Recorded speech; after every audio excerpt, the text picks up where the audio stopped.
Cool. Hey, I appreciate you doing this. This is going to be a lot of fun. We haven't Glad had a chance to really do anything yeah. besides the collaborations back and forth. So, Yeah. okay, here we go.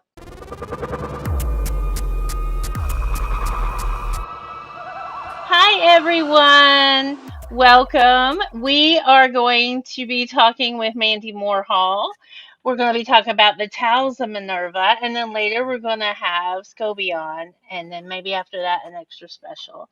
So, without any further ado, Mandy, let's talk about who is Mandy. Bruh. Who the hell am I?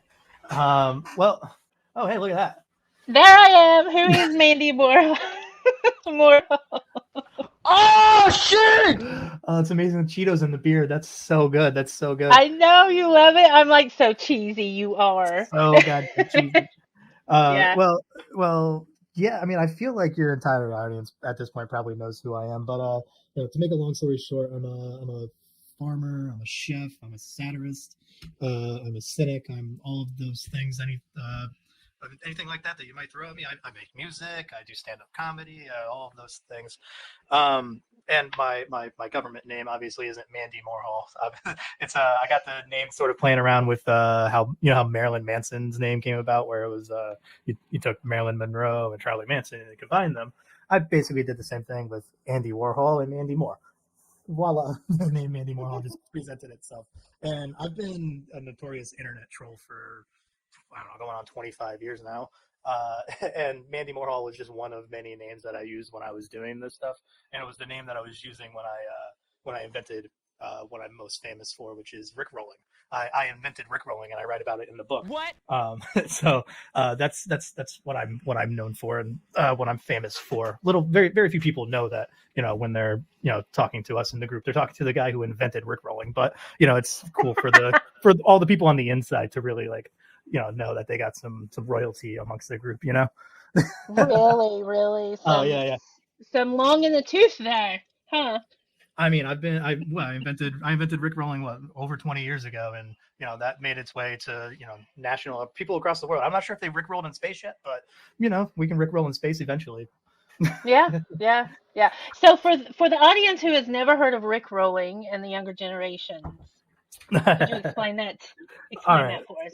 So it's the classic bait and switch, right? So back in the day, you used to be able to send people like hyperlinks and stuff, and it would just have like a word to, hey, check this out, and you send them a link, or it'd say like, hey, check out the new song from so and so, and it would just be Never Gonna Give You Up by Rick Astley.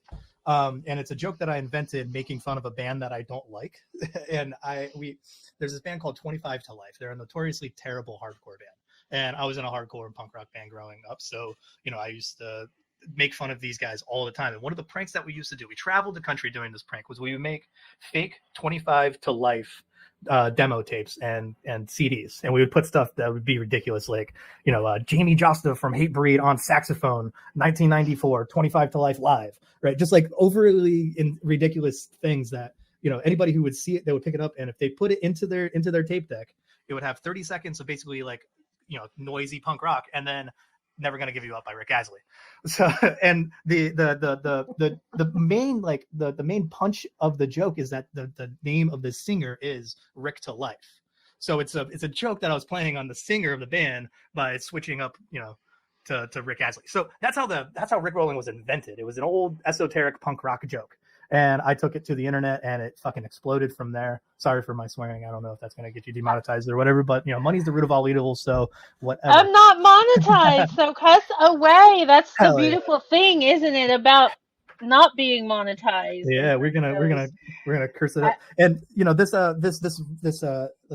esoteric punk rock bait and switch kind of a jokey thing that I've been doing. I do it with a lot of bands, but the Rick Astley one's the one that really took off. But prior to that, or while I was doing that, I was also doing it with the band Screwdriver, which is a notorious like hateful Nazi punk band. And if you were on, say, like LimeWire back in the day, and you were trying to download the music of this hateful Nazi band, you would run into people like me who were uploading the band Swerve Driver and labeling it as Screwdriver. So there's all these people, and Swerve Driver's like a shoegaze band from England or something like that. So you would have all these Nazi assholes that were trying to download hateful Nazi punk rock, and they were getting this just like this like they're getting Swerve Driver, they're getting shoegaze. So there's all these Nazi punks that are like, yeah, I don't like when Screwdriver went into that alternative phase, but everything else they like. So there's these types of jokes that I've been doing, this performance art type of thing that I've been doing. Like, I've always been a satirist. I've been doing satire since I was 13. That is a good lead in to our next slide. Why do we need satire in the world? Like, why is it important, and how old is the concept? Original chaos. Oh, it's the second oldest form of art. The very first oldest form of art is clowning. Clowning is when you take an object and you pretend that it's a different object, right? It's the oldest thing in the world. You can take a beer can and pretend it's that's the oldest joke of all time, is pretending something phallic shaped is a penis. What? Right? That is the art of clowning. Now, if you take that and you put it into the realm of concepts, right, and start playing with ideas, you're immediately in magic, right? You're immediately in the Satyrian magic mode. That STR root that lots of people that know that have ears to hear know what that means, right? That satire, Saturn, Satura, all of these things are related because it goes back to the ancient mother goddess worship, right? So the original satirist, what it meant to be, a satirist in ancient times, pre Bronze Age times, probably going back 300,000 years to, the dawn of human of human existence altogether, and maybe even our non-human cousins, Neanderthals and all of that probably did this Satyrian thing. Essentially, what it was, you have these phallic like posts, right? You put a pole in the ground, right? And then you dance around the pole. Your vibrations are essentially using that pole to fuck the ground for fertility, right? Yeah. This is like one of the oldest styles of worship and ritual. Now, if you did not participate in the ritual, you were shamed by certain people who had the capacity within your community to shame people that didn't contribute, right? So if you weren't participating in the orgies, you would be shamed for doing it. If you didn't bring food to share, you would be shamed. If you weren't dancing, you would be shamed, right? The person that was doing the shaming, they were called the satirists. When you were shamed in this culture, you were satirized, right? And eventually, the Greeks took that to the stage. And one of the very first people would be, Aristophanes and stuff. There's some Greeks between Aristophanes and, these ancient cultures that were doing sort of insult humor type of things that were called iambs. So iambic poetry is basically insult poetry. So you have, Hipponax is one of the most famous for it. Sappho wrote a bunch of this stuff. But yeah, iambic poetry is kind of that space that was in between the culture of the Dionysian mother goddess worship, Astrophallus trees with the dancing around, and then you have insult poetry, and then you have when it's taken to the stage with somebody like Aristophanes. And when Aristophanes was doing it, essentially what he was doing is the exact same thing that these ancient shamers were doing for people not participating, but they were doing it with the mind in mind the power dynamics of the culture that they were in, right? So and this is the thing that has not stopped since Aristophanes invented it and took it to the stage, right? It also hasn't stopped with people dancing around the poles, and the insult comedy hasn't stopped. These are all forms of satire. And it took until, the Romans to put the word satire as like a literary form, right? So you have all of these evolutions of it. And, with all forms of art, all the precursors, they never went away, even now to this day, you have people doing, insult rap back and forth, like rap battles. Those are all satirical. Those are all Saturnian, right? They come from the same tendency, the same magical tendency, right? And if you don't recognize satire in some of these magical rituals and some of these things that you're viewing, you're going to miss most of the message, right? So when people watch Amen for the first time and they're like, what's with all the Hail Satans and all of this? It's like, that's satire. Like that is satire, and it took until now for Amen to pick up, for people to catch on and like explain in the comments, other than me saying he's a comedian, he's a satirist, he's doing all this but I've seen stuff, right? I've seen it from go. Yeah, I've seen it. It's great theater. Great ritual is great theater. That is the way all my craft mothers taught me as soon as I stepped on this path. Exactly. Great ritual is great theater. Exactly. And if you recognize the possibility that what you're watching or what you're engaging with is satirical, you're going to it's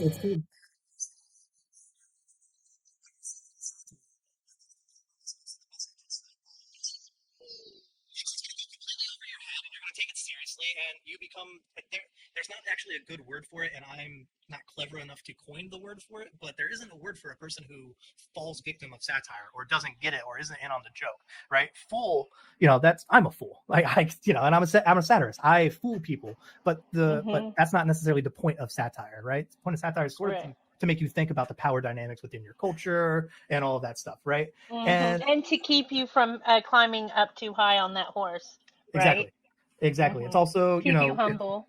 Exactly. And if there's people that aren't there for best intentions, satire is a good way to get them kind of you're not ready for this and move over here. You can push people in a different direction away from the mystery if they don't have the best intent or they aren't prepared for the mystery yet, Right. Yeah. And see, with the new wave of popularity coming in, the feedback is that we are withholding from the new people, and that's not it at all, is it? No, the mystery has to be found through personal exploration. Yes. It's there's nothing that we're withholding. It's that everybody's at a different point along the path, right? It's the mystery is about this unveiling, right? Pulling back of curtains and pulling back of fabric, and every time you pull back one of those, it just opens this tapestry a little bit, so that you have more possibilities, right? And if you have a dynamic community that is in this unveiling process, you can take and say, hey, look at my tapestry over here and look at your tapestry. Let's compare tapestries, and everybody has their own unique individual personal tapestry that they're developing along their esoteric, mystical, magical, whatever word that it is that you want to apply to it, their occult examinations, whatever it is that they their attempt to obtain true gnosis, whatever it is they're when they're trying to draw down the stars, whatever it is that they're doing, everybody has their own unique individual tapestry for it. Now, I'm not clever enough to come up with a name for a person who is a victim of satire, but I came up with a name for all of our own unique individual tapestry, and that tapestry is called the Towel of Minerva. That is Minerva's towel.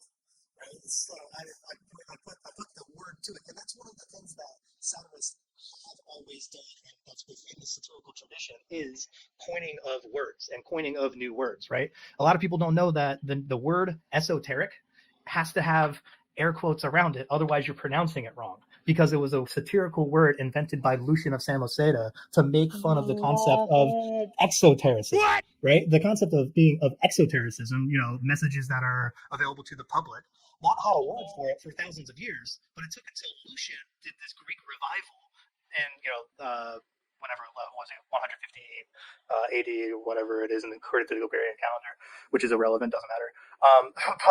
But around then, when this mythical creature guy named Jesus pretended to walk around, this guy Lucian of Samosata was doing this, revival of ancient Greek, like Homeric Greek. It would be like somebody walking in on this conversation right now and speaking perfect Shakespearean. Bruh. You go, what the hell is going on? And like actually having real grasp on it, right? Like it takes a satirist's mind to be able to put yourself in that character, right? And Lucian was such a brilliant genius that he did that with Homeric Greek, and like rearranged his Syrian brain to think like a Greek, and started making all of these hilarious Greek jokes just traveling around, and he invented and coined the term esoteric. So anytime you hear anybody say, oh, such and such is esoteric, or the esoteric meaning of this, if they're not doing this, they're not in on the joke.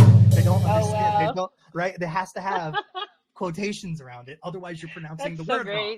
Yeah, it's like it's a comedian who invented this word, and all of these people have been taking it seriously for thousands of years now. And it's just like it's a joke. It started off as a joke. The word esoteric is a joke, making fun of the concept of esotericism. It's satirizing the entire concept in one word. It took that's the beautiful thing about Greek, is that you can do it all in one word. You can just say one word, and it has all of this stuff that's available to it. All he had to do was say esoteric, and boom, like he snowballed. Thousands of years later, we have people who have entire YouTube channels based off the concept of esoteric. All right, so are you ready about this word cunt? I was looking at the time, so it's almost 7:30, so we've got a lot of slides. So okay, all right, so the word cunt. Could you please explain to us why you use that word and how it is satirical to you. Well, so if there's this tendency that people like to do where they want to reclaim a word, right? And they want it to Mhm. be this thing. And I got myself into some trouble amongst our community by also reclaiming a word. Some people amongst our community wanted to reclaim the word cult. And other people were like, no, no, no, we don't want to do that. And they were making very good, valid reasons why they don't want to reclaim the word cult, right? So Mhm. and they were arguing amongst themselves, blah, blah, blah, blah, blah. And I said, all right, well, if you want to reclaim a 4-letter word that starts with C and ends with, that just change one little letter in there and see how the reaction is, right? So I did a little behold Plato's human there, and I walked into the Mhm. museum and I said, you want to reclaim the word cult? Well, I'm reclaiming the word cunt. Stop being a cunt with about your cultiness. You're not being culty, you're being cunty. And I just started throwing the word cunt around. Right. It's the exact same thing. I did nothing different than what people who were trying to reclaim the word cult were doing. I just did it with the word cunt, and for some reason you changed that one little letter L there. It's offensive. I don't Right. know. Right. Right. It dates back to the original Greeks, and it has to do with the word dog. So you want to reclaim the original ancient Greek meaning of the word cult. I'm going to reclaim the ancient Greek wording of the word cunt. It means dog. So you want to be a dog? Be a dog. I'll call you a fucking dog. I'm going to use the word cunt because that's available to me. If you're trying to do this esotericism stuff, I'm going to throw it right back at you. And if you can't handle it, you're not being authentically culty. Sorry, Exactly. you're not being Exactly. authentically Right. culty. Right. You're just being cunty. Sorry. Right. So it seems like as long as it uh, suits an individual, right, it's okay to be away. But with um, using satire, right, in a way, it's like holding up a mirror to people. Mm-hmm. Exactly. So it's like people that are being a bully don't like to be bullied. Nobody likes to be handed the dishes they're serving out, right? Exactly. So that is a very, very, very important element within the human makeup and our experience on our past to be able to be humble, right? We have to be humbled because what happens? We get hoity, right? Is that the right word? Hoity or humble, right? So there needs to be a balance between the two, some healthy balance. Yeah, Okay. balancing your hoity and your humble is great. The Hodge and the Podges needs balanced, and the cunts and the colts Mhm. need balanced. And I'm not afraid to. Exactly. There's Apollonia and Dionysian. You want to be culty? Yeah. Yeah, let's go. I All understand right. I understand how word magic works. You change one letter, Yep. changes the entire thing. Let's go. Yes. Let's go. Exactly. You All know. right. All right. So the So that's my. Tales of Minerva. Oh yeah. Let's get into it. Here we are going to get into your publishings. Okay. So tell us a little bit about those. Hold on. Let me get you on. Oh, that is too. Hold on. That's too large. Okay. I'm sorry, everybody. Okay. Hold those up. Aren't they gorgeous? The Towel of Minerva.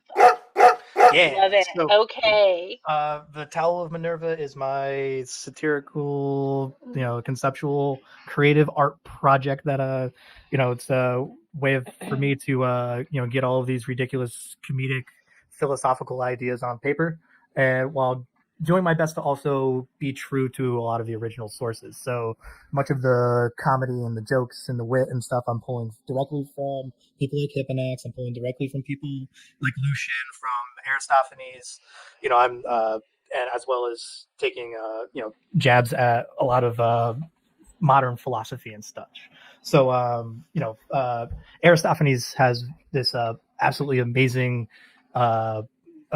piece that's called Philosophers for Sale, and essentially what he's doing is making fun of and mocking the philosophers of his time, right? So he goes through and pretends as though they're like at an auction and auctioning off these philosophers to would be buyers and stuff. And I'm sort of doing that while pointing out that all of the philosophers that I'm pretending to kind of make fun of were also in their own right satirists. So there's a long list of people that don't that philosophers that people don't all know are also satirists or wrote satire, or their entire bodies of work are in fact satire. People like Karl Marx. Karl Marx was a satirist. Frederick Engels was a satirist. Hegel was a satirist. Friedrich Nietzsche was a satirist. Karl Marx's dissertation advisor Bruno Bauer, who invented Jesus mythicism, he was also a satirist.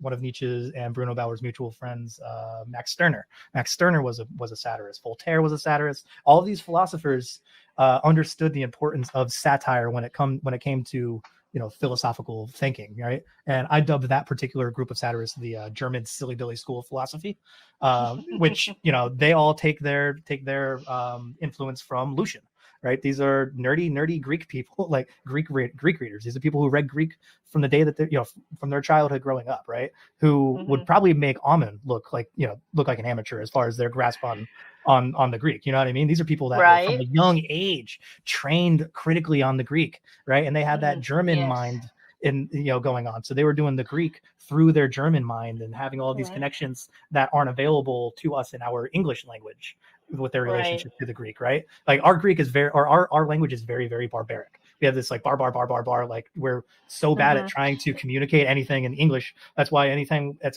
effectively communicated is almost directly stolen from either Latin or Greek, It's like, what is it? Like 40% of our language is Greek. So like, that's the most effective way of communicating stuff is using, drawing from the Greek.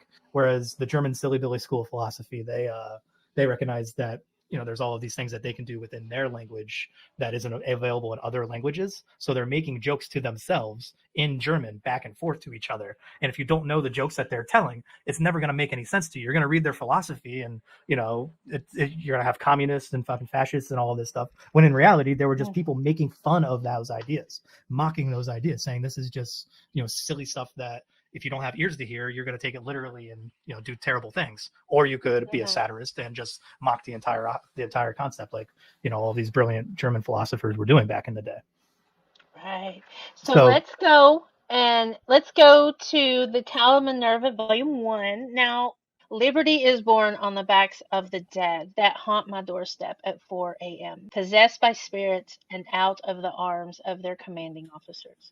This is how you kill a man, he said as he plunged a combat knife into an above-ground pool, pulling the blade upwards as the contents flooded out around him. Some unseen foe disembodied. Liberty is won by the hands of men and women who wake up strangling their loved ones, discarded by the communities they fought for, abandoned by the country they will die for, thrown away like trash, brave souls sacrificed for the safety of banks and corporations, dying in the name of cowardly lions and paper tigers.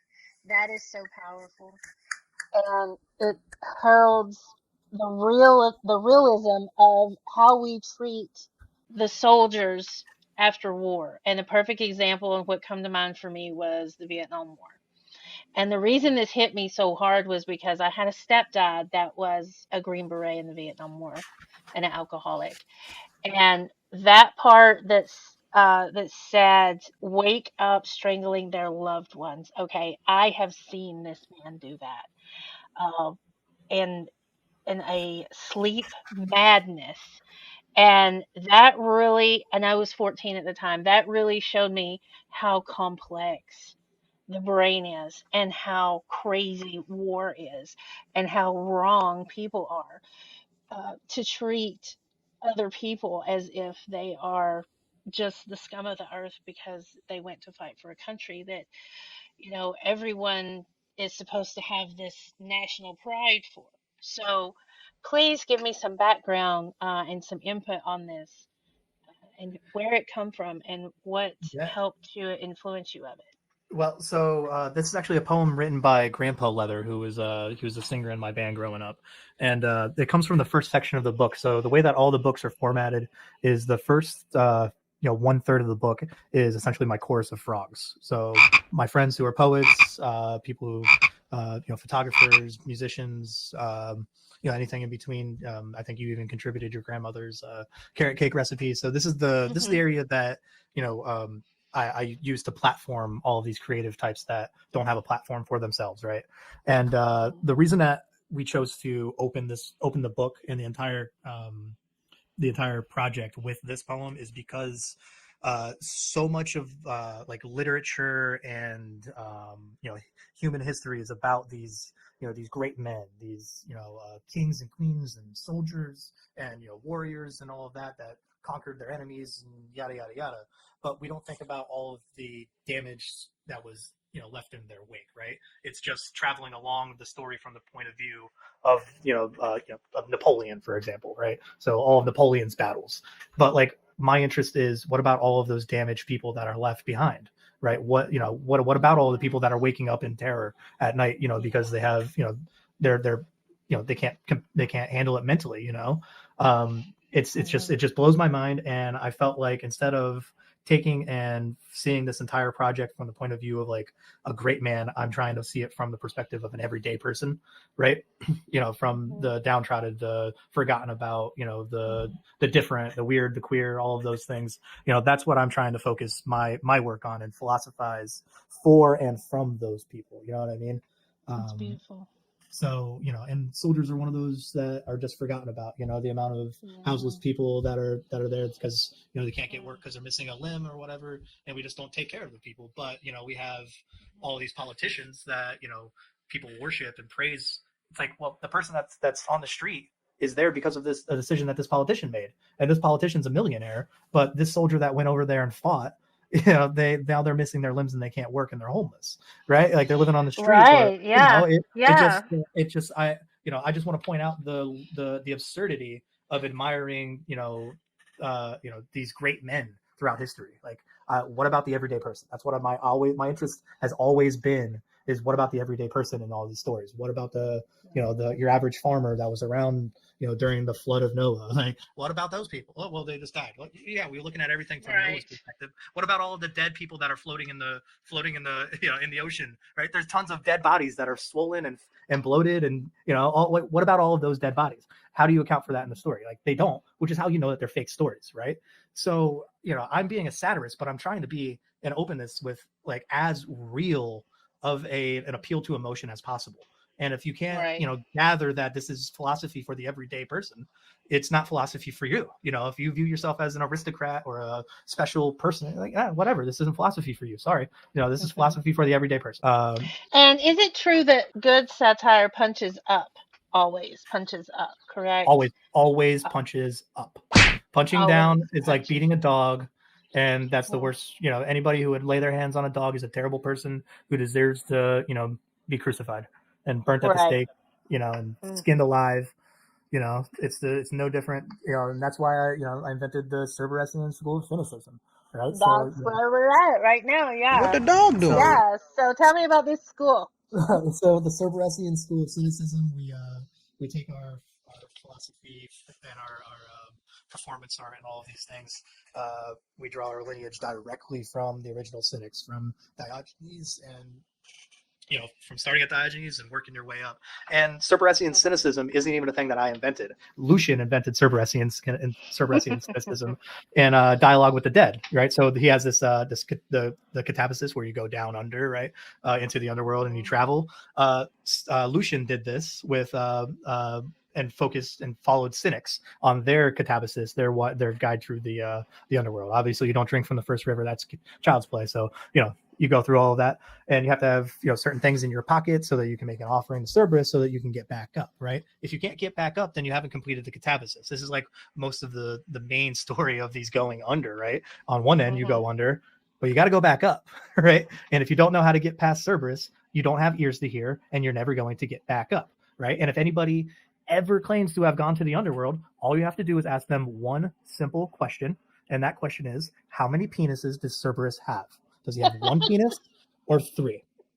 If they don't have the answer to that question, they have not truly gone to the underworld and obtained the gnosis and the nous. What they were doing is practicing, and they were just sleeping. Right? If you have, yeah. So if you have this is coming from Amun, right? Amun wrote about this in the Chemical Muse. How the realm of Hecate is the realm of sleep, right? So it's where you can practice the catabasis and going under, right? If you go under and then when you come back up, you don't see Cerberus, you were just sleeping. You did not go under. It was practice. Right. And you can practice all you want. You practice with Hecate, you go to sleep and do all that. But you truly went under and came back up if you have the answer to the mystery. The answer to the mystery is, how many penises does Cerberus have? Does he have one penis or three penises? Are you a monist or a Trinitarian? That's where this question, this controversy, all of this ancient mystery stuff that people have killed each other over, for years and years and years and years and years. I mean, monists and Trinitarians, they don't get along; they kill each other all throughout history.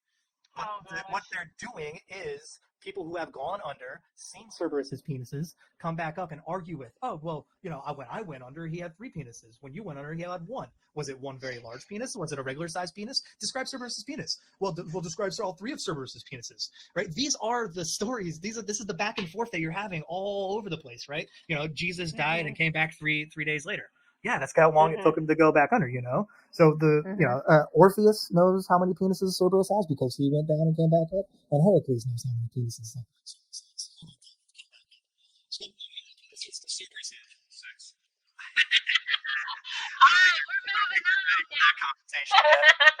No, we're in the second Tao.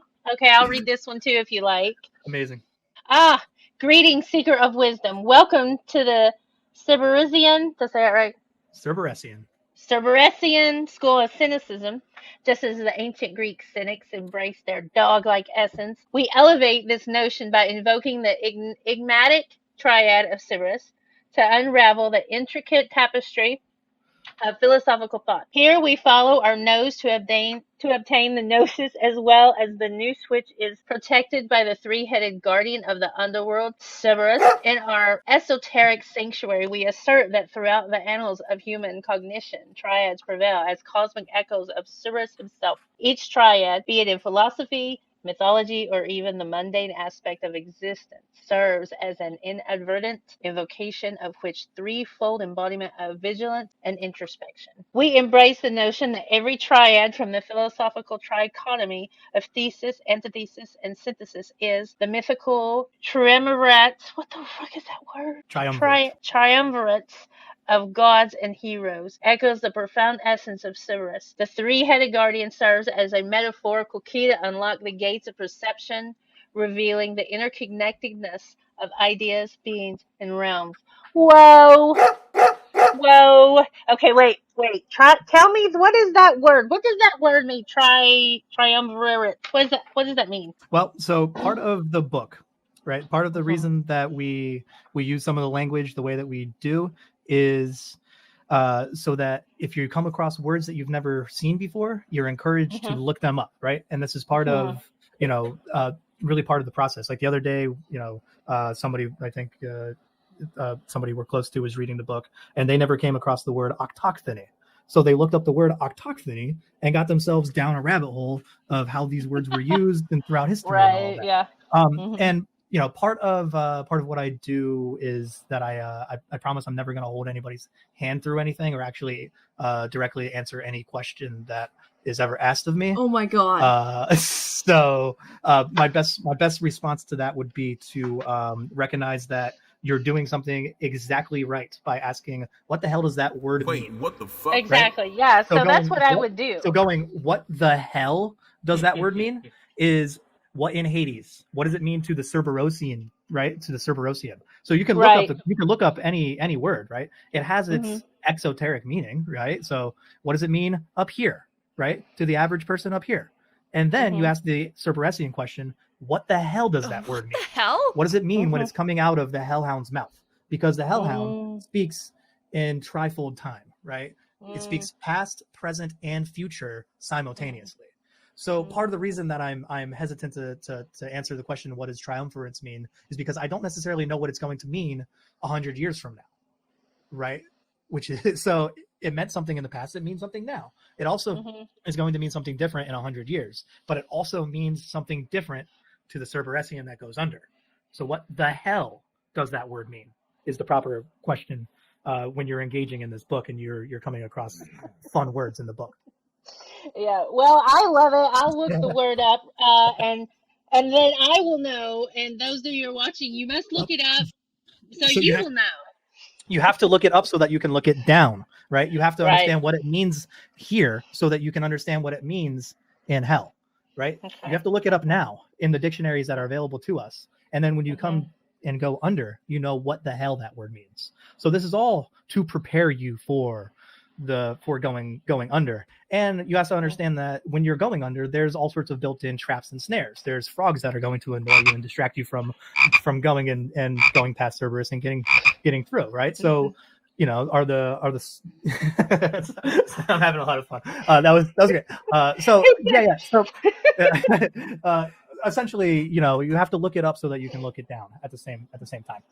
Okay. Well, I think it's beautiful. I think that the more I learn about cynicism, I think I've always been cynical and a satirist because naturally, I'm a Capricorn, so it just kind of comes natural to do it. Really, for me, it's just like, oh yeah, I laugh maybe when I shouldn't. That's how I've been told. Okay. There's never a bad time to laugh. I mean, most of the Well, is to laugh at, and sort of laugh at yourself sometimes, right? Yeah, I do. I laugh at myself all the time. All right, let's talk about the fairy tales because going into this next part that is also in book 2, volume 2, I noticed that a lot of modern literature seems to harken back to these ancient tales, these ancient stories. So, okay, you want me to read this one too? Sure, go for it. It's the story of the original snub. Yeah. Do you know the story of the original snub? I know it off the top of my head. I can just give you the story without reading it if you want. All right, give us the story without reading it, but it's a very good story. So the story of the original snub, it's actually what caused the Trojan War. The Trojan War was not caused by by what we think with stealing Helen and all of that stuff. It actually has to do with what happened before that, right? And what happened before the whole Helen of Troy thing, the most beautiful woman in the world, yada yada yada yada yada, was the original snub, right? So there was a wedding. And Eris, her sisters were getting married, and she didn't get an invitation to the wedding because she's Eris, the goddess of chaos, discord, bureaucracy, international relations, and confusion, right? So she's the goddess of all 5 of those things. And the fact that she didn't get an invitation to this wedding, what she decided to do was to go and find one of Apollo's golden apples and take it and write the word Kallisti on the front. Do you know what the word Kallisti means in Greek? No. It means to the most beautiful. Oh. So what she did was write on the golden apple, to the most beautiful, and then from behind the trees, chuck it into the party and peace out. What happened was the 3 sisters, Hera, Athena, and Aphrodite, they all decided to start arguing over who's the most beautiful, right? So this one little apple causes this argument at this wedding and completely ruined the wedding, which is where we get the throwing and the tossing of the bouquet, right? The throwing and the tossing of the bouquet at our weddings. It comes from Eris tossing the golden apple, for those with ears to hear now. So essentially, Eris tossed this golden apple. Her sisters all argued over it. And the sisters decided, well, we need to have, our daddy, settle this debate. We're going to go have Zeus settle it. And Zeus decided, I'm drunk. I don't want anything to do with this stupid argument that you're having. It's just an apple. Get out of here. So, Hades says, well, I'm going to go find a mortal to go down and, settle this debate. It's a godly debate. Let's have this mortal do it. And his name was Paris because he liked to go to France or something like that. And he was tripping on French drugs by a river. And the 3 sisters and Hermes, we all know about Hermes. The 3 sisters, they came, and the nature of all 3s are Cerberus, right? So they were just doing this Cerberesian thing where they were, Paris himself was probably on an acid trip of some sort. He was drinking some kykeon. He was engaging in some entheogens. And because he was engaging in these entheogens, he was able to, talk to the goddesses. And they said, well, we're each going to offer you something. You can have all the money in the world. And he says, I don't need any money. My dad's a king. Like, what am I going to do with your money? Your money's useless to me, right? And then another one, she says, well, I'll give you all the land you could possibly want. And his same response, like, my dad's a king. I'll just go take it if I want land. What the hell am I going to do? What are you going to do? Whatever. So Aphrodite says, oh, no, I know what I'm going to give. I'm going to give you the most beautiful woman in the world.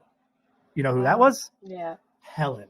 So from the perspective of the people that were fighting, from Paris's perspective, this was a divinely ordained, thing, right? Helen was given to him by Aphrodite. Like this was right. It was a perfectly justified, like the gods ordained this, and it caused a mortal war, and all these people to die, and there was a marathon, and the horse, and all of those things are just stage play details. But the backstory is one of the original actual true stories, right? Like Right, of the magical apples. the magical apples, and Of still to fruit. this day we throw Mhm. bouquets at the end of weddings. That's the tossing of the golden apple. Wow. So Crazy. yeah, so the Cerberasian school of cynicism, we believe that the three sisters in that form were indeed Cerberus incarnate. So they were taking this, past, present, future, this triad kind of a thing that was going on. Paris was tripping because he was on entheogens. You have to Right. understand these ancient Greek entheogens to understand how he was in the headspace to even, have that be a possibility. Right. And you have to understand the catabasis and the dying and the coming back and all of that. Right. So from Paris's perspective, he went under, and, was tripping balls, thought that he was doing the right thing by going and, getting Helen. It was given, it was ordained by Athena, by Aphrodite. It was, it was a completely legitimate exchange as far as Paris was concerned and as far as the historical record, So, what the hell do I know? Right. Well, it harkens to all these, like the Disney, right? And that tells me the mystery is still present, very much alive, and very much everywhere in society, pop culture, everything. Yeah. All right. And Eris is the one true goddess. All of the other goddesses are a pale imitation of her. Yeah. Well, I mean, I can see that. You need chaos in your heart. You need chaos in your heart to give birth to a dancing star. Exactly. So Richard done a long time ago. That's not what Richard would have been. That was Uncle Fred. I forgot to give you your tarot reading. So do you want me to go ahead and do that and cut it in? Let's do the tarot reading now, and we can have Johnny. Johnny's never done one, so let's start off. Johnny, so what I'm using, I just got this deck and I love it. It is the Roast Iconic Oracle. It is amazing. Okay, we have Jealous, we have Unicorn, we have Shadow, we have Privilege, White Tears. It calls people out. We have Podcast, Love and Gaslighting. Okay, so you get one card, and then I'll do Scobies with my Crowley because Scobies never had one. It should be done properly. Okay. All right. Well, I'm supposed to ask a question, or is that not this deck? Nope. I'm just going to ask it about, like, it's really good about core character or like attitude you're having right now. Oh, snack. Yummy. Oh, I'm a snack. All right. We need snacks. Hell yeah. So Hell this means that Mandy is all that and a bag of chips. He's coming from a good place, and he's justified in his satiriasis. I mean, no, what is it? Cynicism. What's the word? I think we just invented the word satiritis. I like that. So on to a third of the Tales of Minerva. Now, I do want to go ahead and let everyone know that we're not really digging into volume 3. We are covering the contents of it because I thought it was just extremely beautiful how Mandy put so much of the community that I am from and how the community I met Mandy through into it. So that's what we're going to do. We're going to talk about the contents of volume 3. So here we go. We have a forward by Sketch, The Cataclysm. We have more from Grandpa Leather, Foraging Endings. We have, how many X's is that by Scoby 1? Let me see. 1, 2, 3, 4, 5, 6, 7. Is that 7 X's? We have 7 X's. Okay. Yeah, what in the world, Scoby? What's that about? Well, so you just got the working page. So we actually, when I sent that to you, we didn't have the names decided on yet. Still working on it. Yeah. So okay. So you got a little sneak. Okay. You're seeing a little sneak peek behind the curtain there, where we didn't have some of the names decided upon yet. Oh, okay. I'm so sorry about that. Oh no, it's fine. You're like bleep bleep bleep. Okay. No, it's actually it's pretty funny. But so this first section here that we're looking at is the what Johnny and I refer to as the homies section. It's the chorus of frogs. It's all of the first third of all the books are contributions from our friends, like I was sort of explaining earlier, and this one in particular has a lot of Ion's piece is really great. I see some from Cirrus down there. He submitted some photography and some poetry. Chthonius and Nancy both have contributions as well. So it's a really And I think Nick is that's Chthonius, his real name. His government name. I asked him, "Do you want to publish under a pen name?" He's like, "No, I'm good. Just do my real name." All right. Yeah. And if you notice, everyone who's like a homie has like a frog, and if it doesn't have a frog, it's me or Mandy talking. So like, it's kind of like a Easter egg, throughout the whole series. Oh, I love Easter eggs, and there's my grandma. Yeah, they put my grandma's carrot cake recipe in there. Yeah, it's old. Oh gosh, I don't know how old it is. I love those frogs. Yeah. Yeah. So it's amazing that you do a tribute to your friends as well in your publishing. That's just beautiful because community is everything. Why not, right? I mean, it's a lot of fun, It is so much fun. I love those frogs. Yeah, I've always wanted to lick a frog. All right, I am so excited about this. Now, I want to give a shout out to Nancy because her poetry, I haven't read that one, Medea Within yet, but I read one. I actually did a video for one, and it was, whew. So that lady can really lay it on thick, and yeah, she is in communion with the muse for sure. Oh yeah, she is absolutely in communion with the muse, and I'm really happy to have that piece in the book. It's awesome, and really, she starts it out with a quote from an academic piece, and really like grounds the comedy that we're doing here in in the sources and in reality and in the primary sources. So nothing that we're saying is as absurd as it I'm making it out to be, you know what I mean? Like I'm doing my best to recreate how a lot of these, mystery and how the Bible was written and stuff like that. Like my sections are all the middle section of the book, which is like the main course. We kind of have it as a 3-course meal, if you will, where the homie section is the appetizers, the frog legs, the middle section, which is all my original writing and Johnny's original writing and stuff, is the main course, and then we have a series of aphorisms, which is really where the esotericism comes out, is in the aphorisms. You really want to understand the book, read the aphorisms. If you don't want to go through and do all of the work, you can start at the end and work your way back if you want. I'm not telling you how to do your catabasis. You can go under and get past Cerberus from the get, and then keep going. At that point, make sure you don't drink from the last river. Exactly. Just do everything in reverse. You can do the catabasis in reverse. I've never seen anywhere in any of the sources, and I've never come across a classicist or a scholar or anybody who knows their Greek that says there's any reason you can't do the catabasis in reverse. The thing is, you have to know how to get past Cerberus. If you don't know how to do that, you're screwed. So you can do it in reverse and do it first. If you know how to do it, then you're clear. Then you just gotta go through the rivers and do all that stuff, and then make it up the other way. That's the easiest way to get out. That's where that's like the the real, like the cheat mode. You know what I mean? When you're really when you become an expert and you've done it a bunch of times and you've gone past Cerberus, and by the time you know how to do it, you can just give them a little scritch on the head and say, "Hey, buddy, I remember you from last time. Smell me? Okay, bye."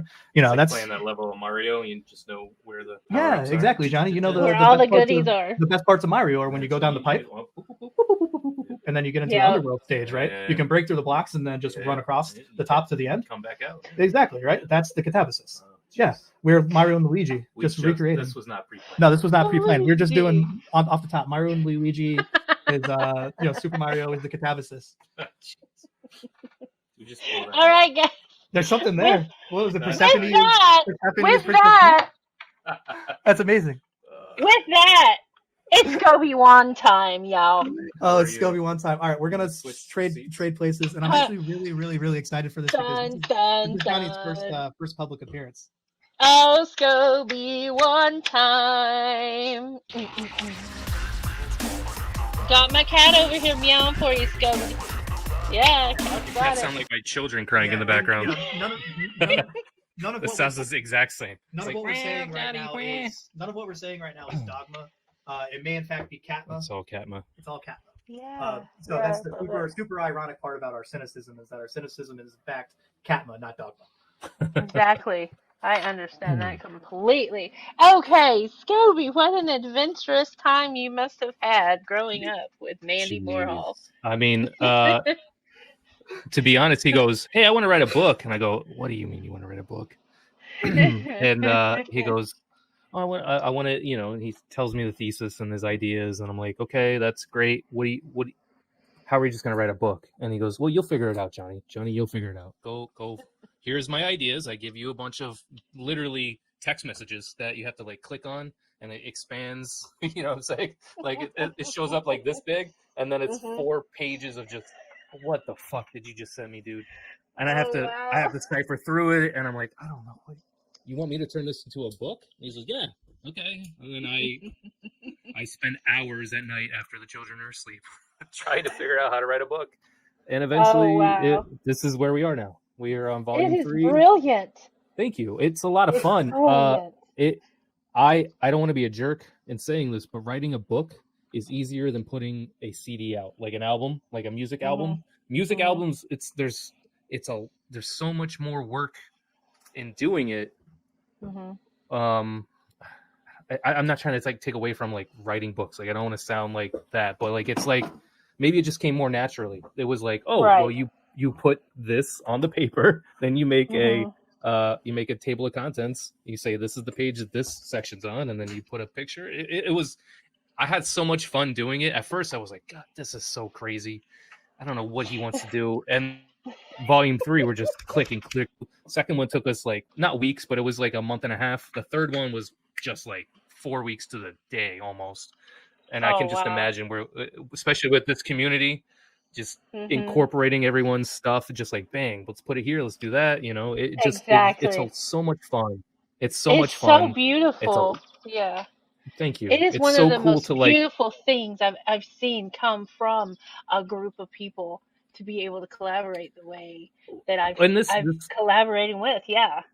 Well, I've collaborated with hundreds of people, and this community is so, what's the word? Like giving. They're easygoing. There's not a lot. I haven't had anyone be like, oh, please don't do this, please don't do that. You know, rappers are very fickle. It's when you write a song, it's like, hey man, I didn't like what you did with that, and it's back and forth. I've had nobody's even being like, hey, can you change this or that? No one, everyone's always like, hey, I love it, great, thank you for doing this. It's so much fun. It's yeah, it is. I did not last summer we started it almost about a year ago to the day. We started working on volume 1, and I was started working on volume 1 the night after I went on Gnostic Informant. So it was about a year ago. So I never thought it was going to be this easy, and easy is because of the community. You know what I mean? Like, and him, his forethought. I mean, this last one was hanging on me, trying to figure out what am I going to contribute. Like, I didn't even know what to do.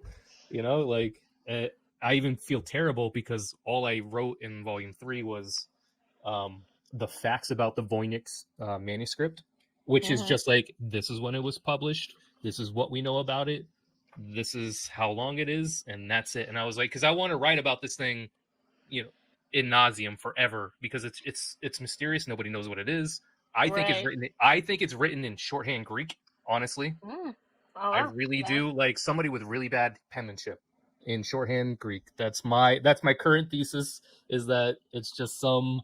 Well, you got to think about too, were they on drugs? Yes. You have to put in perspective who's on drugs when things were being written down. Yeah, so can we listen? Can we explain why the Voynich manuscript's even relevant to our book? For a second? Please. Yeah. We kind of just jumped right into it. Oh yeah, sorry. It's very pivotal to the lore and to the mythology and to the magical ritual that's going on within our book. For everybody that reads the book and engages and contributes with it, to know that the Voynich manuscript is the Towel of Minerva in its entirety. All right, and the Towel of Minerva, it's not me and Scobie that have written this. It was written by Arcturus and Sentinel Vega. Arcturus and Sentinel Vega are entities that live on Mars that were programmed with artificial intelligence, and within their programming is the story of Orpheus and the story of Cerberus and all of those. So they're in the catacombs on Mars, and they came across the Towel of Minerva. Right, and then they tried to send the Towel of Minerva to Mangiani because of this hyperstitial rituals that they do over the past 5 years. So what they did, Arcturus caught wind of this in the future because Cerberus is able to do the past, present, future trifold time thing. We were able to complete trifold time using hyperstition and interact with Arcturus. And Arcturus attempted to send us the book in its entirety, but he sent it one one percentage too far back in the past according to his calculation. Original chaos. So it ended up in like the 1400s, right? And ironically, the book ended up, he sent it 1% too far back into the past. And ironically, it's 1% of the entire circumference of the globe away from us currently. One latitude. Yeah, one Literally one latitude. It's in Yeah. New Haven. Yeah, it's right up the street. From us. It's So- 45 minutes from us, So which is Arcturus hilarious. was playing, playing the practical joke on us. Yes. You know, to say, hey, like this hyperstition thing. Exactly. He's like, you know, all these people that have tried to do this hyperstitial magic that you guys were succeeded at, they were doing hypostition. So they were failing to do it. We succeeded, and we were actually able to, you know, complete the trifold time with the speaking Cerberesian tongues into the future. So Mind bending yeah, it really is. And you know, and Lucian tongue took, twisting and exactly. Lucian took his audience to the moon, and back we took our audience. Right, Arcturus took his audience from Mars to Earth and back. Right, so we are. So you have to think about what the Tower of Minerva looks like from Arcturus's perspective, right? So he is right. He is the Lucian of Mars, traveled to Earth in the past. Wait, what the fuck? He ran into me and Johnny now, like our future, and then went back and started telling Sentinel Vega, which is another character that's in the book, right? So you have to understand that this is written from the perspective of Arcturus. It's not written from me and Johnny's perspective. We're just communicating it so that a lot of the message can be fixed, because there were some problems with it, with you know the being lost in translation and lost in time. So it's a little bit of like a Back to the Future kind of situation. So Buffy, can you give me a beer? Okay. So to tell you literally how these books get created, what you just saw, and me going with the eye rolls and like, what the hell is he talking about? Bruh. yeah, he went on one. Yeah, he went on one. Thank you. Yeah, He did, he went there. that's my Friday nights, Monday nights sometimes. Talk about diatribes. Yeah, his diatribe, and I'm literally scribing it like I'm what's his name?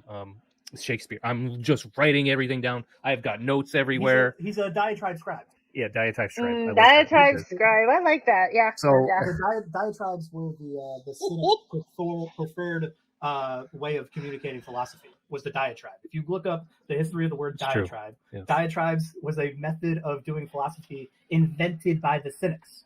So what you just witnessed was what you would have witnessed in ancient Greece when Diogenes was back there doing his thing. Diatribes. Wow, I can do that. No wonder. I was wondering why it's like if I get on, it's like a rant. A Yeah, woman you gets on just a go. rant. you just I can do it. go. Yeah. Yeah, I can do it. Most of Yeah. this is me just capturing what he's saying. Whatever he just did is just me like, yep, got it, writing it down, notes here, notes there, pages, and I have to, and then I sit down Amazing. awake and go with a cup of coffee and go, what the hell did he just do? What? I have Oh, to kind of put it all back together, right? And yeah, so that's kind of how the book comes together. It's a lot of fun.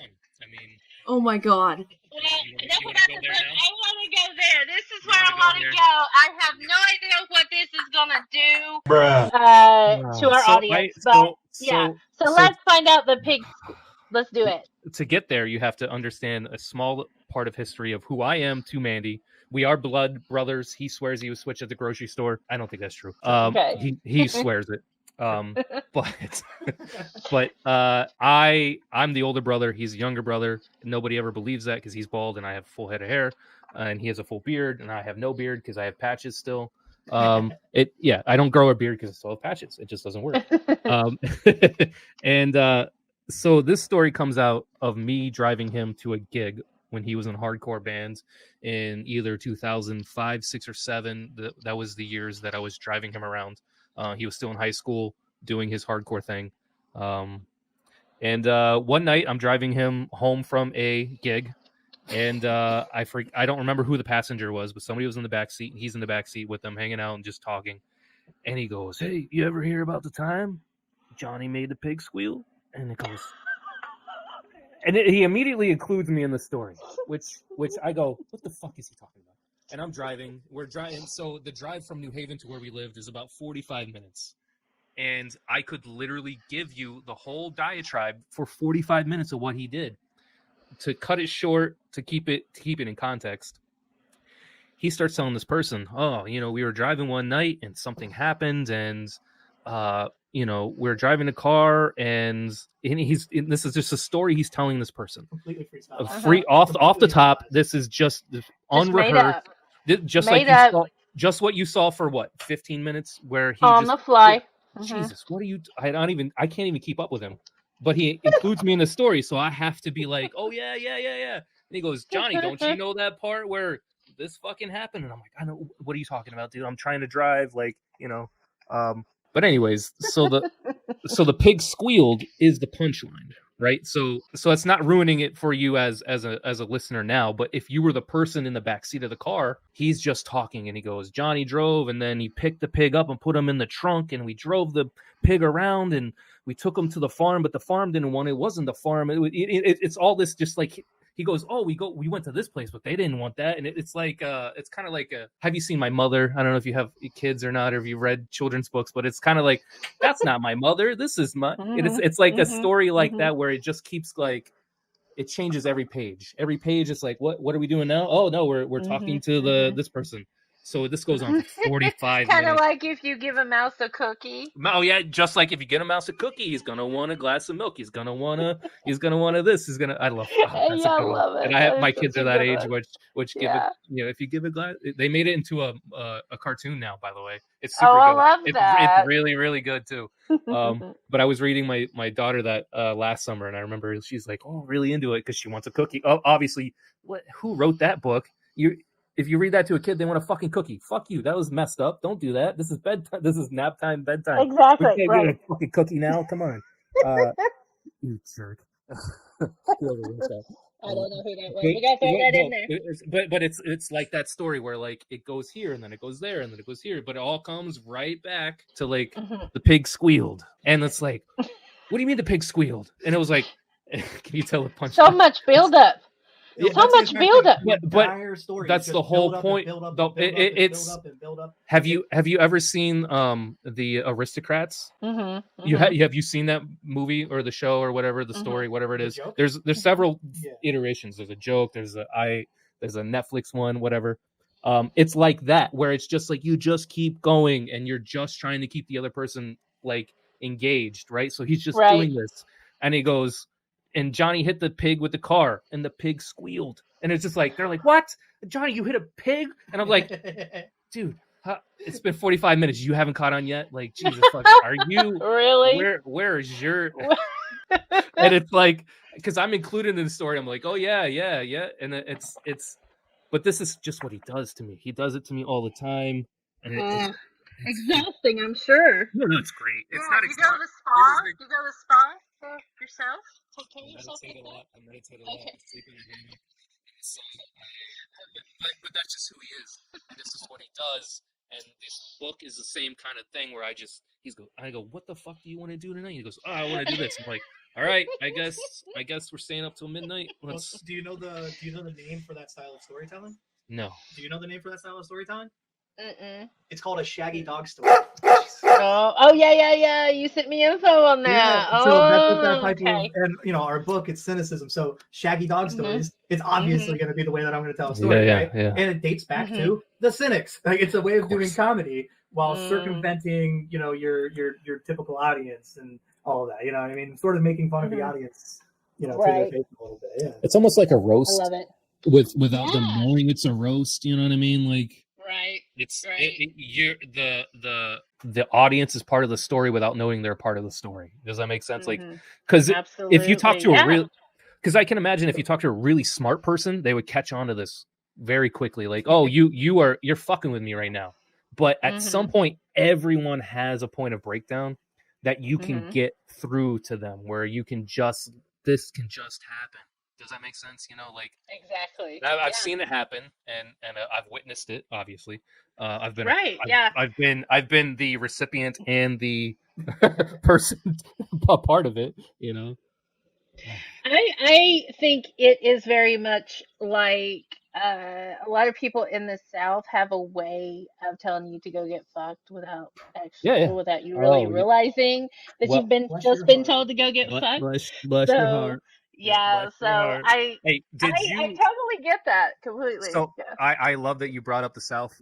You probably don't know that we grew up in the South quite a bit. I went from kindergarten to fourth grade, kindergarten and third grade, in Charleston, South Carolina, and our accent was so thick they thought he was hard R word we can't say anymore, and they thought I was slow, like they could not understand what I was saying. They were concerned. When you were left-handed, so And I was left-handed. They taught me to write You're with my right hand. special, Scobie. You're special. Yeah, well, I was in gifted and talented. They wanted me to go there too. But it was a real thing that they didn't understand. I was in remedial classes. It was crazy. And I've experienced that. I went to Springfield, Illinois for 3 months, and they talked to me if I asked them to slow down just a little bit, they slow down really slow. I was like, just because I talk slower doesn't mean I think slower. Back up. Exactly. Just because what's coming out of my mouth doesn't equal what's coming out of your mouth. You know what I mean? Like you. Back off us Southern people, right? Okay. Yeah. Well, that's what Mandy and I joke when we say y'all. It's a real y'all. It's not like a fake y'all. It's not like a y'all. Like if you ever hear Northerners throw a y'all on, they throw a harder into it. They do.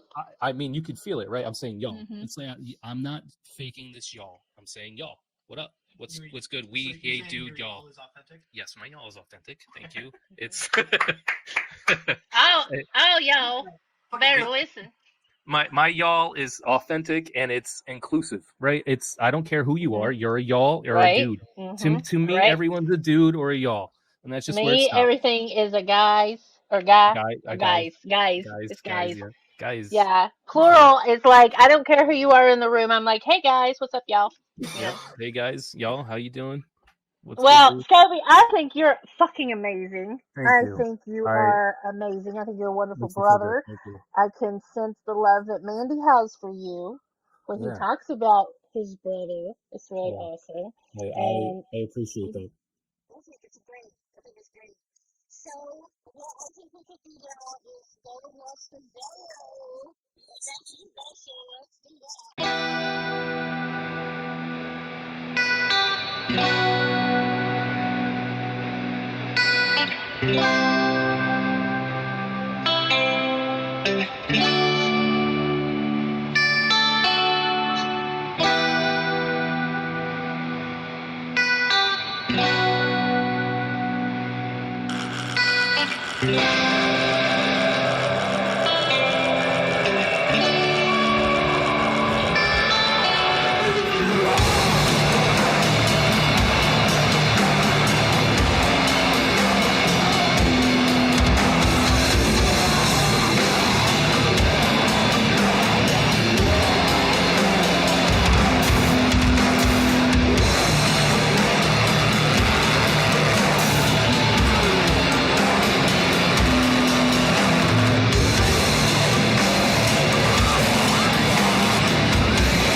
Well, what the heck? Oh my god. Johnny! Oh, that was so good, Johnny. What the hell? What the hell? What the heck? Hey, What the Hades? what the What Hades? the heck? So, what do we You think? you nailed that. That's great. Yeah, great, We couldn't great. we couldn't hear it from our end, but I synced it up on our side and we got it to. We made it work. Awesome. We had Oh, some I'm technology. sorry. Okay, well, I'm No, gonna that's- put it in there Yeah, because yeah. I was gonna don't know say. if the sound and stuff will come through, so I'll just Yeah, put it yeah. in there. So What yeah, did you use to do that? That was I use Filmora and a okay. lot of edibles, Okay. Okay. Hey, that's medicated. whatever I you had gotta to go do. there. You Well, gotta get. I honestly feel like I naturally have a gift to be able to help people to see the mystery or to go Uh-huh. through these rites. What do you think the imagery you used, was that intentional or was it? Mhm. Yeah. Yeah. Okay. It was intentional. So Like I'll be very honest. The only thing I do is drink I don't do any drugs. I don't do anything. I've never done any psychedelics. None of it. Every time I see this stuff, it's so like what's the word? Perplexing to me. Like I see it. I'm like, is that what you guys see when you do this stuff? Like, is that like, you know what I mean? Like, yeah. The intention is to trip you out. Yeah. If you are on the throne and you watch one of these videos, which the community voted to name the genre Orphic EDM, right? Ooh, Orphic EDM, I like it. Okay. Orphic EDM, yeah. Yeah. We're gonna start a YouTube channel for Yeah. just the Orphic EDM uploads. That's where Uh-huh. we're gonna put it. Just the uploads, non-monetization. Okay. Uploads for the Orphic EDM. Do you really see the trails like that? It really is like It does, yeah. Of lights like that. Yes, everything's brighter. Everything you smell, like every sense is like magnified, right? With sounds, when I hear a sound, I can get lost in a sound like that. Like no drugs, no, I don't do drugs, but no weed. I could play a guitar 8 a.m. and I can hear that transparent thing just could take me there. Without the color, it's so interesting that like I always want to know why other people do what they do. Does that make sense? Like I've always been the person who's like, hey, what the fuck? Why are you doing that? Like I was a kid in remedial classes with people who had problems, and one kid I can remember, he would shave his knuckles with a pencil, and he would just like just shave them. And I remember like, hey dude, why are you doing that? And he couldn't say why. He would always just be like, I don't know. I just he never said anything. And that's just my whole life. It's like, why are you doing what you're doing as a rapper? I meet other rappers, and it's like, hey, why are you doing what you're doing? Like it's so. So I do it in the way I do it, so that people will hopefully something will click in their psyche. Right. That is part of the mystery. Kind of like, I forgot which video it was, but I use the fig a lot. Okay. So if you know the mystery, you'll know what the fig is Orphic Vox code for. Right. And what is it? Johnny, do you know? I'll tell you. So I don't know. Please tell me. Figging is when you take a knob of ginger, you shave it into the shape of a butt plug, and you use the ginger as a butt plug. Jesus, why would you do that? Could you imagine? That's that's a lot. It's in the Bible, the alabastrum. I can't even take two slices of ginger after I eat sushi. You put ginger in your butt? No, Right. I eat sushi. Right. I eat sushi. Well, I mean, it helps. It helps with I've never boofed a sushi. It helps the nausea. Plus, ginger kills parasites. So there's a lot of that in sushi. Okay. Oh, I did not know you that. didn't? No. Oh, you need to research it. Listen, I don't know a lot of things, Buffy. I learned everything through this guy with the beard. Literally, okay. I keep a tight bubble. Okay. Does that make sense? Yeah. It's not in a mean way, but I try not to like look for things outside of what I'm interested in, and I don't feel wrong about that. Like I like what I like. Why should I look for things outside of that? And it's not, and like I should be more aware of what's going on in the world, but at the same time, is it really affecting me? I have kids, I have a wife, I have life, I have this house, I have things to take care of. If it's not really affecting that, it's hard for me to, which sounds arrogant, and I can admit to that, but like it's really hard for me to like, oh, what else is going on? Do I like I have a lot of things to take care of. What else is going on? And I don't know. You know what's amazing, Johnny? If you would read the ancient Greeks, you would just know that you perfectly articulated Stoicism. Well, but I am a cynicism. It's like all we just did is Buffy or Jevon mediated the difference between Stoicism and cynicism. I can't control the world outside of my world, right? So I can control a few things. I can't control my kids. They're kids. I can't control my wife. This is not the 50s. Woman. So yeah, she's a woman. This is not the 50s. Are we spiraling? No. Okay. I just I find mean, it amazing that he's getting me going. He perfectly He articulated is. stoicism He's in our he modern can get time. anybody going though. That's his. But At least that's his thing, right? talent. Like, It's he his just talent. Yeah, it definitely is. it's a magic thing, man. It's He's a like, "Are magic you thing. comfortable? Hold my beer." Hey, hold my beer. Let me get you another beer. Hold Let's. on. Let's. We don't get comfortable. You know. All right.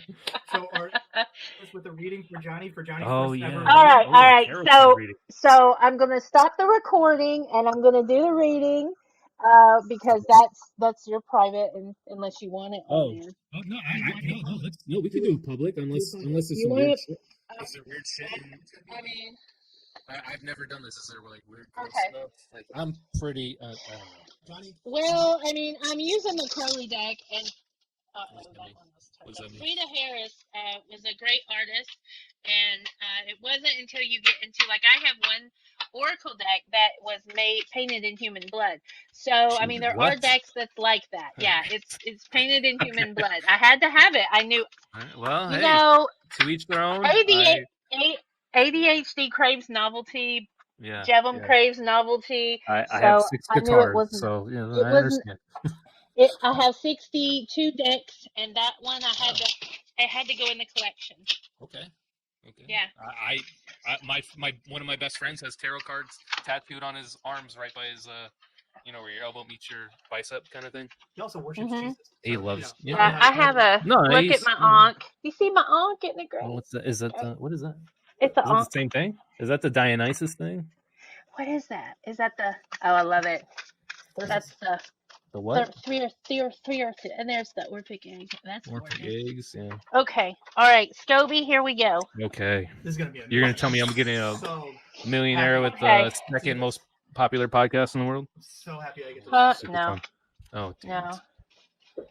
no. Yeah, All you're right. ready. So, Also, everything that you're about to engage in, Johnny, is also already in the book. It's Oh, in the aphorisms. Yes, I So bet if you it want to is. understand, then Okay. you on this Okay, afterwards. she's. I'm going. Let's Mandy. go. Let's go. Okay, so this represents you. This is ruin. So it seems like recently something has discouraged you or broken your heart or Yes. made you feel bad Oh boy. about kind of like maybe who you are, where you're at, or where you're going. Question maybe. So positive influences around you is the Hierophant, What does that which mean? is really good. The Hierophant's been coming up a lot lately. The Hierophant is basically he is the one that is like the leader of the spiritual community, right? So this being positive influence around you is heralding to you maybe figuring out who you are and where you are spiritually, right? Sure, Who are yeah. you as a person? Do you know who you are? Because it seems like something is having you question who you are. So the Wow. Hierophant is Pretty good. It's pretty good. he's kind of like the one that administers the potion per se. Okay. Well, I don't And like it is that in guy. the sign of Taurus. So, okay. So negative influences around you has been failure of the physical. It is it's the 7 of discs. So that's Earth, right? And Earth? all our Earth odd is numbers. failing me. Like, it's the element of Earth in the physical realm. Disc and coins are of the element of Earth in the physical realm. Money. So, yeah. So it is of maybe the gain of it or the lack of it. So, I like the lack of it. Yeah. Greed stains, right? So, yeah. So the negative is the lack of it is a failure or the feeling of a failure. Maybe you have negatively brought that upon you, feeling like a failure in some sense. Does that Every make day. sense? Thank you. Okay. So, current happenings, your frame of mind is the Chariot. That is amazing. The Chariot is in the sign of Cancer. So the Charioteer, if the Charioteer does not maintain some form of inner groundedness, steadiness, and a balance, then and doesn't keep the eye on the prize, those 4 that pull the chariot will go in there 4 cardinal or 4 directions of north, south, east, and west, and of earth, air, fire, water. So, and it is under the sign of Cancer. So we're talking about summertime changes and being able to maintain some form of normalcy for you while you're going through this. Does that make sense? Yeah. Oh no. Oh, this is fun. Okay. So what your subconscious is trying to say, or a message from deity, is your virtue, which is wands, the 3 of wands in the sun. Okay, so your virtue. So rely upon your virtue. That is something that is very, very strong within the core of your being. Is you're a very virtuous person. Okay, so Yes. remember that and I let am that actually. kind of let that be what you fall back on in times of need. Okay, so past influences on this reading is the Hermit, which is under the sign of Virgo. We have Sybaris there. We have the Jeez. sperm going towards the light. We You have the didn't pre-plan Oh this. my god. This is not No, like I shuffled. You heard me shuffle. you're Did you not hear David me? blaming me right now. I'm not David blaming you. I'm just really good at it. I've done it for over That's 20 years. he's Okay. he's so So excited about the that. Hermit, and the Hermit is Virgo, the Maiden, the Harvest, the Yeah. everything. It's going deep in. Bruh. Okay, so possible immediate future. Possible immediate future is the Prince of Swords. Look at him. Oh no. Yeah, That's ready not to. good, right? Yeah, well, I mean, we're dealing with swords. We're dealing with air, right? Thought. Air. Uh, Thought. Oh, air, okay. swords. So the pen become the sword, right? When men Oh. had to retire the sword, they picked up the pen. Possible immediate future is a prince of communication, of maybe you're transcribing. It could be how you take this mystery and this, it seems like a great transformation that you're going through, because anytime you have the failure and the ruin, and you're going to learn great lessons from all that, right? Anytime we go through Yeah. hardship, we have great lessons. So and then the reflectiveness of the past, that's what's going to help you. You're going to come back stronger. Like whatever this ruin is about, whatever this Jeez. failure is about, is you're like, what up, bitch, look at me now. Mm-hmm.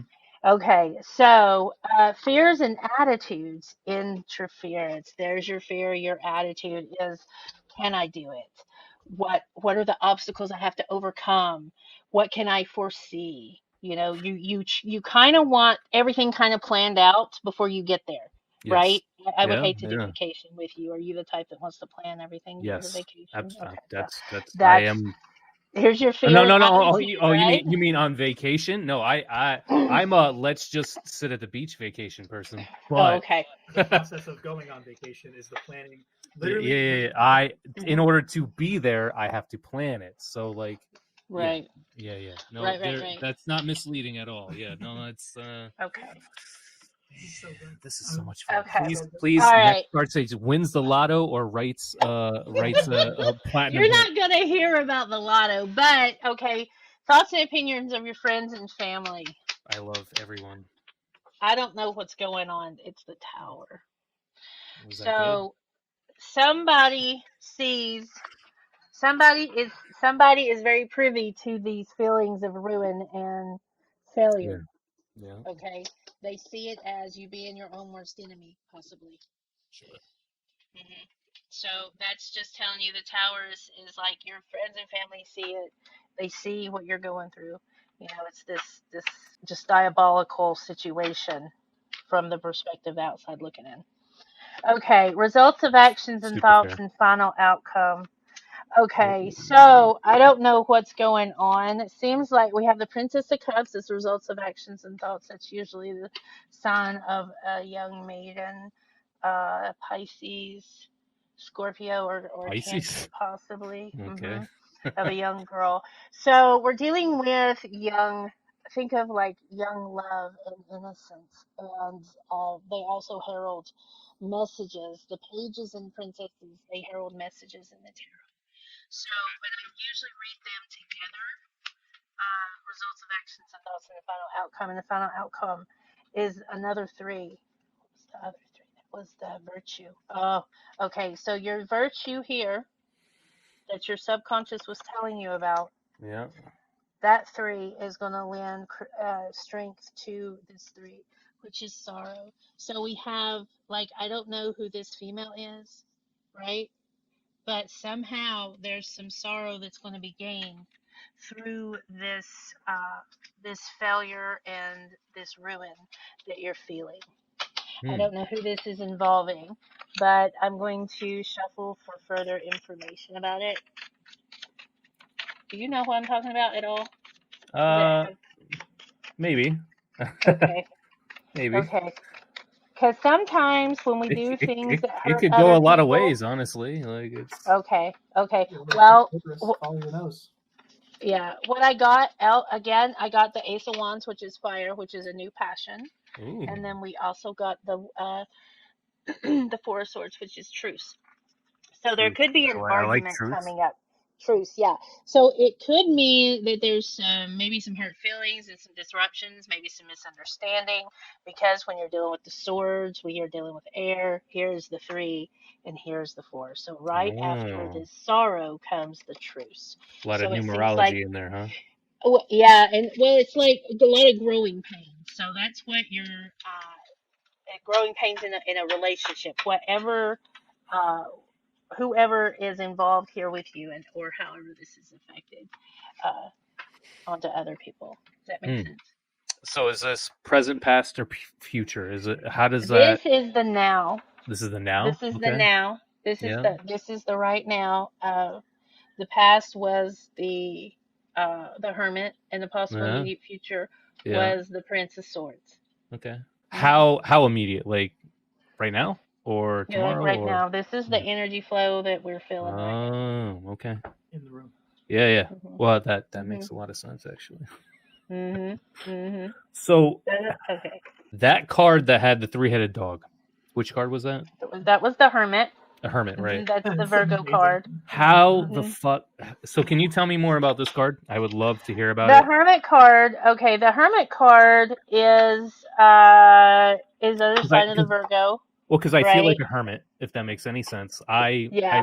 work all day. I take care of the kids, and I see my wife and him on Fridays. Like I don't have a big bubble. I feel like a hermit. That's very interesting, very Mhm. funny that word comes up, and then Cerberus is Right. there. Like what? That's kind of scary. Well, because the Hermit is about that introspection, right? It's about that going deep within to really know who you are, right? Interesting. And the light. Let me find it. So the light Snappy would shining have on. such eloquent way of putting things much better She's than so much I. fun. Do you know what was?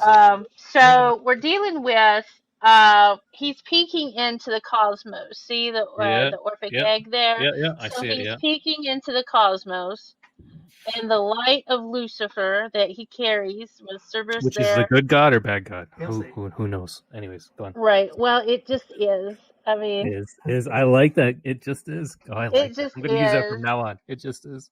It just is. And then we have the virility of the seed of life, the sperm right there going Yeah, towards I see it. Yeah. the light. And I'm telling you, with it being, and it's got the yod on it. So if you know anything about Hebrew, the yod is Mm. like the most highest vibrating emanation to come from the Hebrew alphabet.